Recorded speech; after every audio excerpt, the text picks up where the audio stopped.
Oke, Assalamualaikum warahmatullahi wabarakatuh. Nama saya Mufidah Naila Arifah dari kelas Teknik Presentasi A. Hari ini saya akan mempresentasikan tentang perlu atau tidaknya penyelenggaraan pengajaran tatap muka. Oke, selanjutnya.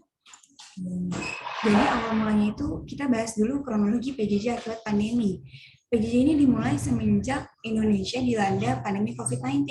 Pemerintah menerapkan berbagai cara untuk memutus rantai penyebaran virus, yang salah satunya dengan mengurangi kontak fisik dengan melakukan pembelajaran jarak jauh. Lalu, sayangnya, selama penerapan PJJ ini ada beberapa kendala yang dirasakan.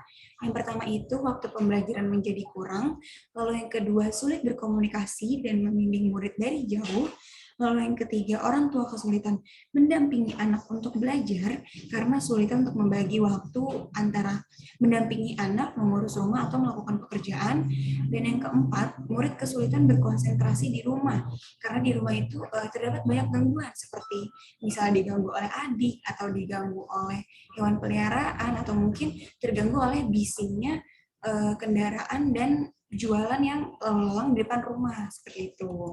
Selanjutnya, kritik penerapan PJJ ini ada 3. Yang pertama, tugas yang diberikan menumpuk. Pengajar niat memberikan tugas kepada murid adalah untuk supaya murid belajar lebih banyak gitu.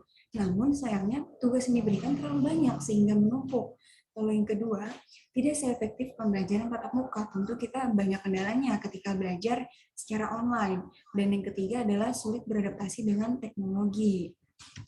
Nah, ini adalah foto dari tenaga kerja dan pelajar selama PJJ berlangsung.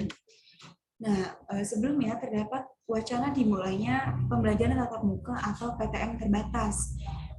Dikutip dari berita Kompaspedia, pada awal pandemi itu pemerintah ingin menerapkan prinsip memprioritaskan kesehatan dan keselamatan dalam penyelenggaraan pendidikan dengan mempertimbangkan tumbuh kembang dan hak anak selama pandemi. Kebijakan PTM terbatas mulai diberlakukan kembali untuk meningkatkan kualitas belajar agar maksimal. Namun sayangnya kebijakan ini hanya wacana dan hanya bisa diterapkan oleh beberapa daerah saja seperti itu. Nah, namun bila PTM diterapkan ada beberapa kendala dan ancaman yang akan dihadapi. Yang pertama, pengajar dan pelajar yang belum vaksin. Dengan belum vaksinnya pengajar ataupun pelajar akan semakin meningkatkan resiko penyebaran virus COVID-19, dan yang kedua adalah resiko menyebarkan virus COVID-19. Poin 1 dan poin 2 ini berkesinambungan ya.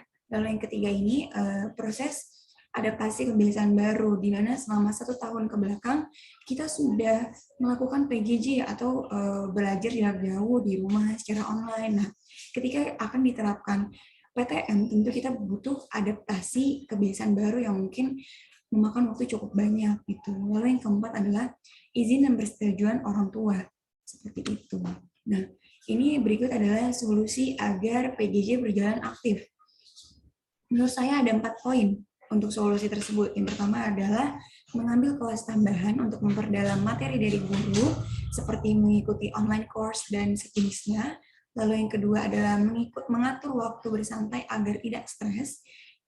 Sebagai murid kita harus bisa membagi waktu antara belajar dan bersantai supaya belajar kita tetap efektif, tapi kita juga tidak stres gitu dalam menjalankannya. Lalu yang ketiga, bertanya pada guru bila ada materi yang tidak dimengerti. Ketika PJJ berlangsung, kalau ada yang tidak dimengerti langsung tanya, biar apa yang kita bingungkan langsung dikupas tuntas saat itu juga gitu.